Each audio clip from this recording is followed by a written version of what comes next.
Behind the camera, ang kapuso hang at aktor na si Jack Roberto. Ayan! Isang beautiful kuya. Instant noodles lang tayo, ano? Ngayon, ramen na. Dati sotang mo. Romantic nobyo. What an experience. Agad! Agad! Magdi-dessert lang naman kami, sabi nga nung iba. At kasama na rin sa kanyang real-life role ngayon, ang pagiging negosyante. Jack of all trades yarn, ang kanyang produkto, skincare products para sa kalalakihan. So, naisipan ko po itong business na to. Kasi ang tag sa aming mga lalaki, isang sabon lang daw kami. Ano yung sabihin na isang sabon lang? Isang sabon. Yun na rin yung sa buhok namin, yun din sa mukha, yun na rin sa buong katawan. So parang ako, hindi ako pumayag. Sabi ko, hindi kami mga lalaki. Meron din kami mga skincare routine. Sige nga, Jack, skin reveal naman dyan. Hello guys, hello mga ma'am sir. Yes, ang promodizer. Natatawa ko na kanya. O yun, sayaw mo na. Anti-silos ano? Anti-silos. Anti-silos masculine wash.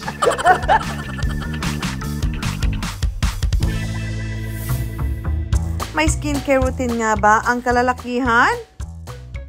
Natural soap lang. Araw-araw, may nilalagay ako sa mukha ko.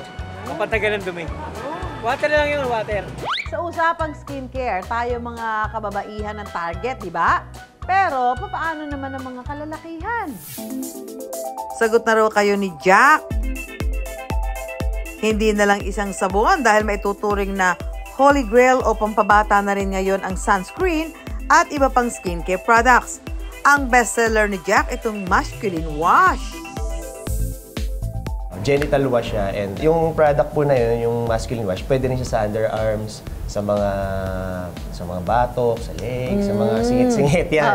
So yung masculine wash, naisip ko kasi yun. Bakit na? Oh, parang gulat ako talaga. Meron pala? Meron kasi may mga friends ako na naghahanap. Na dati, buibili pa sila sa ibang bansa, hindi nila alam na meron na dito sa Pilipinas. Hindi kasi parang sa market dito, parang wala akong nakikita din. I don't know, baka lang hindi ko alam. Opo. Meron ng iba na na-establish na po. Pero yung sa akin, parang dinevelop ko siya as parang ako mismo yung nag-iisip ng kung ano yung mga dapat na content ng product. Antibacterial, ganyan.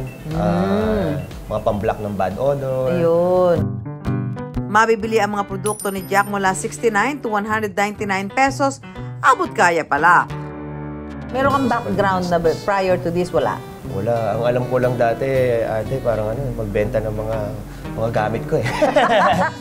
Nitong 2023, sinimulan ni Jack ang JC Essentials. Grabe, sobrang challenging po, Ma'am Sue. Kasi una, yung mga papers, yung mga business permit, siyempre yung mga office. Kasi requirements yan para makapag-apply ka ng business permit. So, doon ako naglabas ng kapital. Ako kasi, ma'am, one-person corporation ako eh. Wala akong partners.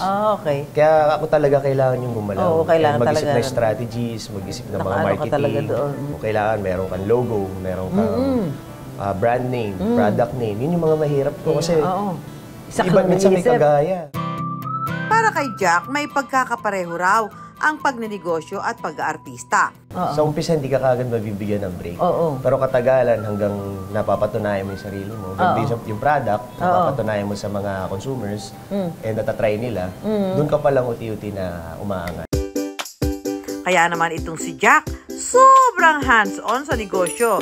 E-commerce o online na ang pagbebenta niya sa produkto.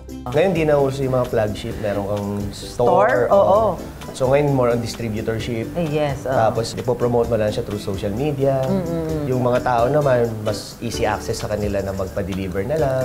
Totoo. Order online. Kasi ngayon, may mga free shipping naman. Ang natutuhan niya sa e-commerce, malakas talaga ang benta sa live selling. Pag nagle-live selling ka, magkano kinikita mo? Last year, siguro umabot din mga 50K, no? Mga ganun. Sa live selling? Isang buwan, no? Okay na yun. Okay na po yun as starting brand. Kasi talaga, before, 2K lang, 4K lang, in 2 hours na live. Pero katagalan, sunod-sunod naman na live. Hindi naman dumating sa punto na parang, ayoko na mag-business. Mahirap. Gusto ko nang i-give up to. Para sa akin, is tinitake ko siya sa challenge. Tapos parang mas yung pagodan talaga normal yun eh. Kasi wala namang mabilis na trabaho talaga. So pag dumarating ako sa point na gano'n, iniisip ko na ito yung pinangarap ko, business ko na to, hawak ko na yung kung kikita siya or hindi. So kaya kailangan ko siyang tutukan, kailangan ko siyang talagang asikasuhin. Pagdating sa live selling, kailangan din daw talaga na may mga pakulo. Bakit nyo naisipang mag-ganon? Magsayaw-sayaw? Yung audience kasi, mag-i-stay sila dun sa site mo. Para may form of entertainment pa rin. Entertainment na rin, opo. Grabe kang gumiling eh. Na minsan, yung iba pa, may masabi na, sabihin, may semento ba kayo? Gano'n.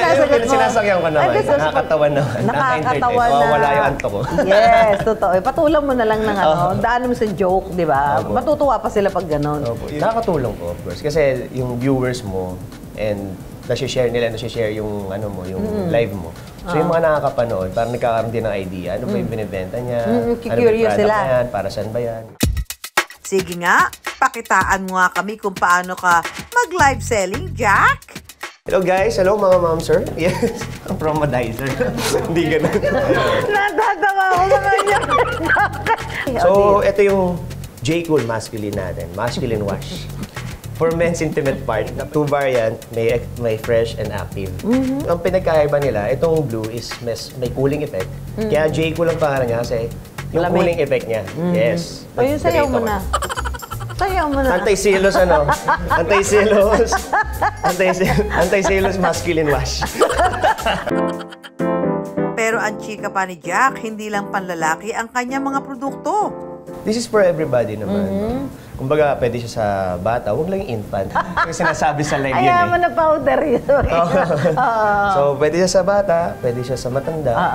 Walang pinipiling gender, pwede rin sa lalaki, pwede sa babae, pwede sa lalaki. Kasi yung masculine wash ko, parang generalize ko na siya na meron siyang pang-pH balance.